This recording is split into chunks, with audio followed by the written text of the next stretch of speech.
All right, guys, it's been a minute since I've talked about my money on here. And you guys might have seen at the beginning of the year, we did like my typical budget overview, how much I plan to make in 2022, how much I think I can save, all of that. And then even in February, I'm pretty sure it was, we did like a quick budget update, how much I spent in January and how my budget was looking for me for the year. And now somehow it's literally half a year after all of that, and we literally haven't talked about it since at all, or about how my personal budget is looking.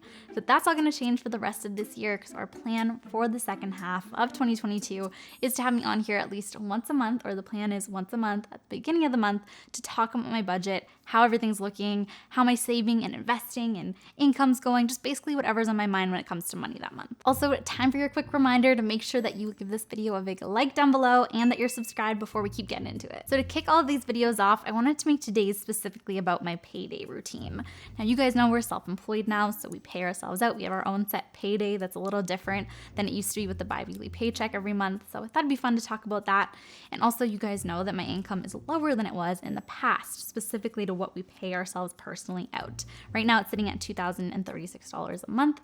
And eventually we are going to be increasing that. And I'll actually be able to keep you guys posted and updated on that since you're going to see these videos every month now. Something else I really wanted to mention before we fully jumped into this and I take you guys over to the iMac is the fact that I used to really love talking about my money and doing these updates for you guys. And I think a big part of that is that I was really proud of the different money goals and accomplishments that I was hitting. You guys have seen it before on all those past videos we did. I was increasing my corporate income consistently. I was saving and investing more money, learning more about it. I hit that $50,000 saved/invested before.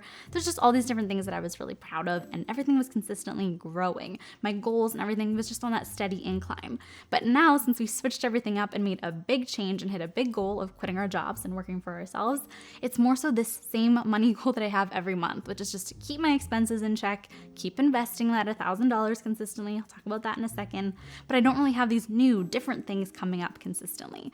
So anyway, it's just been an interesting switch and a mental adjustment for me, but it's all good things. It's a conscious thing that we're purposely doing for ourselves. So we'll talk a little bit about that more in the future. But for today, let's actually get into what I do when we pay ourselves out on payday. So first, let's go make a coffee, and then I'm gonna jump over to the computer.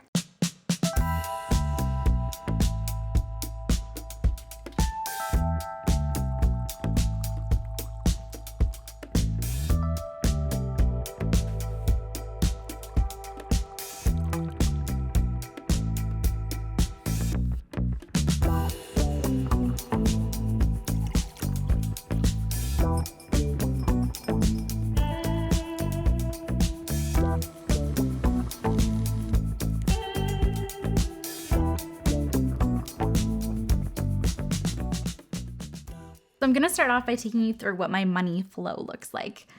So basically we get paid in 3 different ways every month. We get paid through YouTube AdSense, so advertising on our YouTube videos. We get paid through affiliate links that we have down in our description box and our link tree, and then also from the different brand collaborations that we do.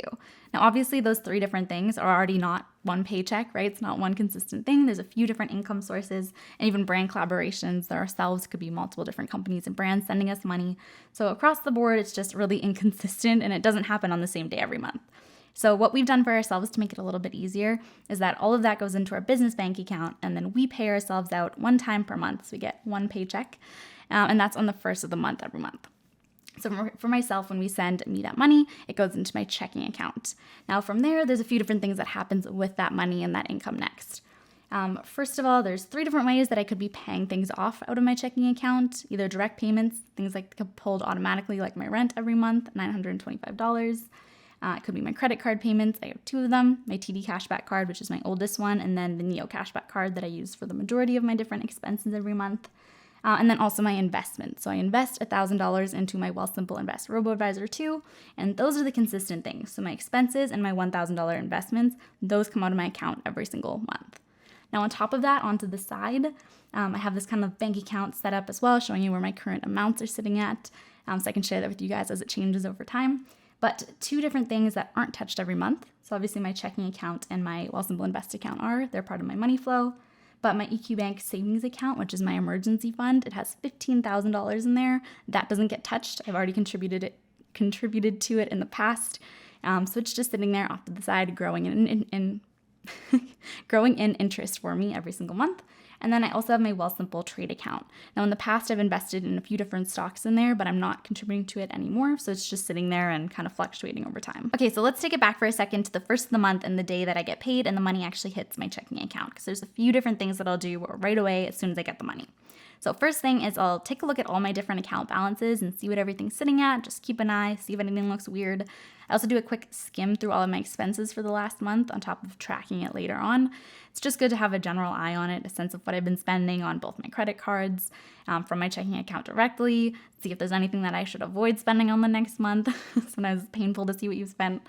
See if there's anything that's like a recurring subscription I want to cancel, whatever it may be. I do a quick look right away.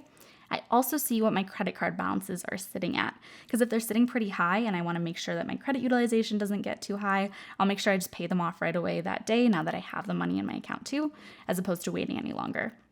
So those are the two big ones. And then the next thing that I make myself do is also do a little quick review of what I expect to spend in this next month coming up, since it's the first of the month, if there's anything outside of the regular expenses.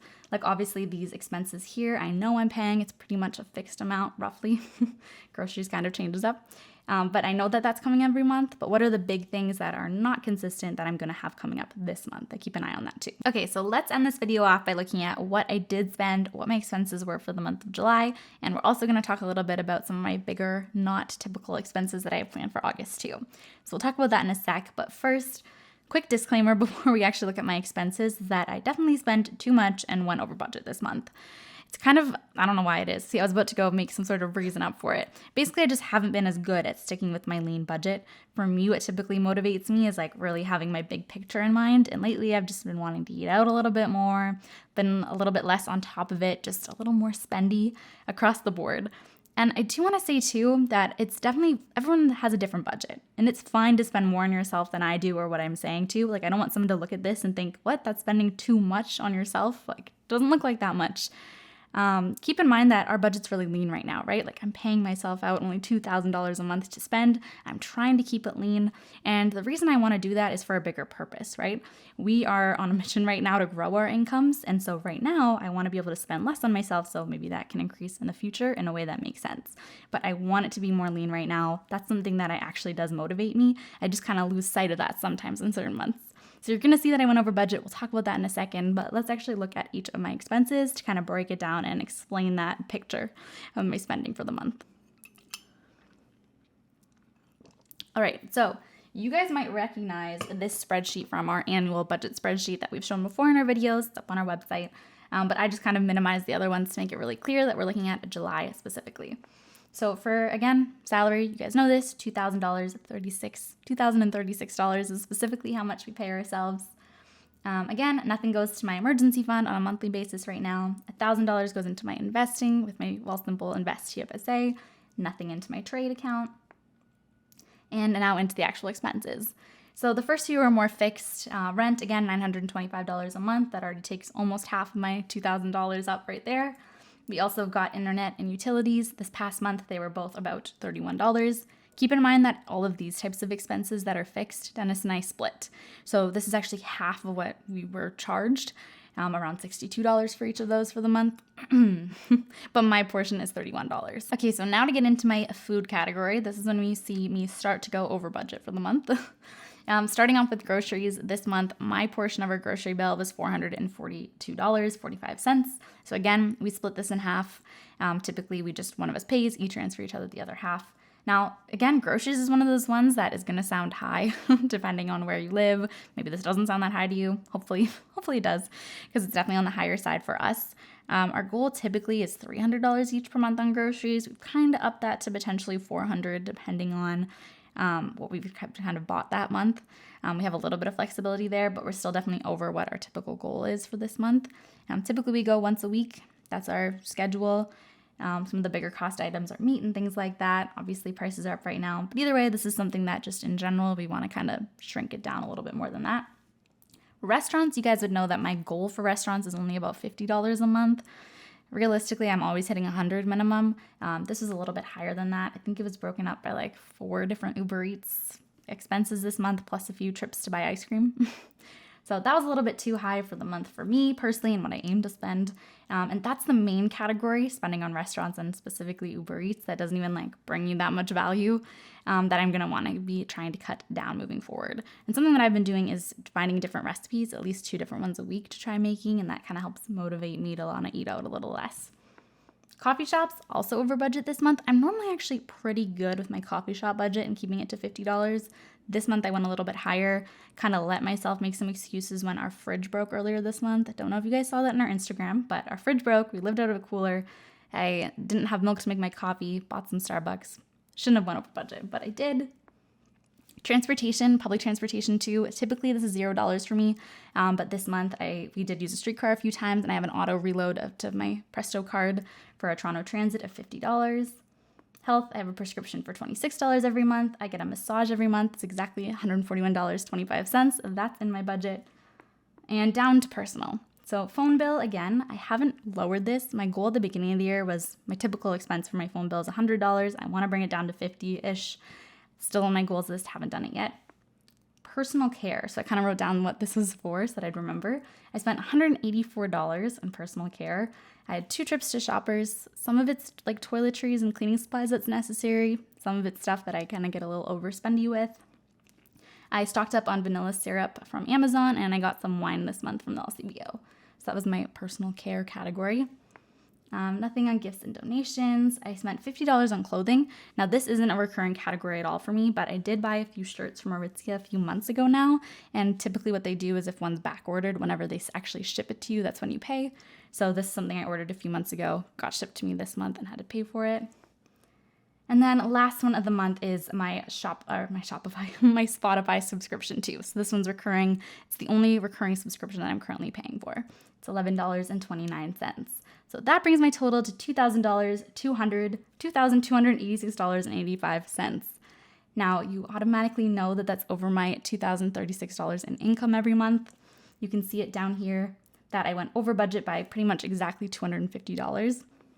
Now, I do have the money for that in terms of actually paying for it because I have a buffer of a few $1,000s in my checking account at any one time because obviously my money is flowing in and out of that. So I do have the money there to be able to pay it off as things are coming out.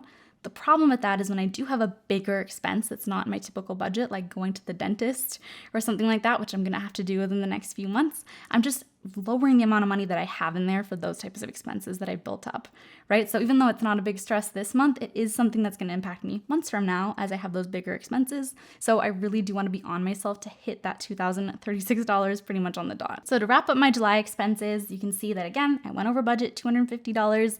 You guys are going to help me keep accountable by doing these videos. Moving forward, we want to do one a month. So I'm going to keep you on my journey of actually hitting that and being over by $0. Also, just at the end, again, I invest that $1,000 too. So I'm not actually out $1,250. That $1,000 is just transferred from my savings to my investing. So over budget, $250 this month. That's going to change this next month. That's the goal. Now, speaking of this next month, August, coming up, we're about a week into it right now. I basically only have 2 big expenses that I could think of that were off the normal ones. One already happened, which was our 5-year anniversary dinner. I had actually promised Dennis for one of his Christmas gifts that I would spend money on this restaurant we both wanted to go to together in Toronto. It's called Lee. So we ended up doing that. We hadn't done it yet all the way since Christmas. So we did that for our anniversary. I spent about $175 on that. So that was planned, spent over from Christmas. And then my other big expense of the month is actually going to be getting my haircut. I don't know if you guys could notice, but it's getting a little long. I'm definitely ready to get it cut. And I actually go and do that back in my hometown in Guelph.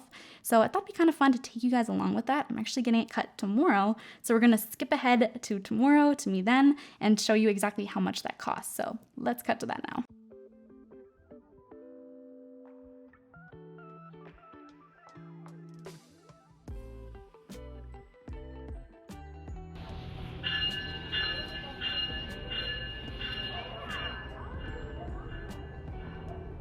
Okay guys, I'm back. It's a few days later. My hair has now been cut. You can see, maybe you can tell that it's a little bit shorter.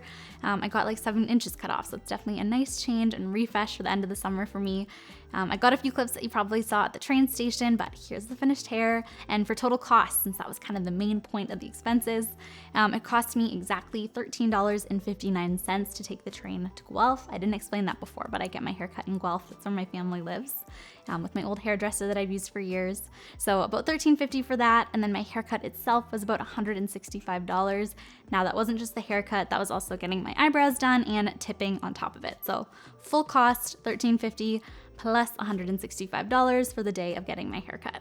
But anyways, guys, that's it for this payday routine video. Really hope you like this first budgeting video back after taking a little bit of a break. I'm really excited to be able to talk to you guys about this more every single month. So if you like these videos and you want to see more of them and you're excited for them, make sure you give this video a big like down below, comment, tell me your thoughts. I want to hear them all about your budget, about mine. Give me everything that you have, all your thoughts. And otherwise, make sure you subscribe down below too if you aren't already subscribed.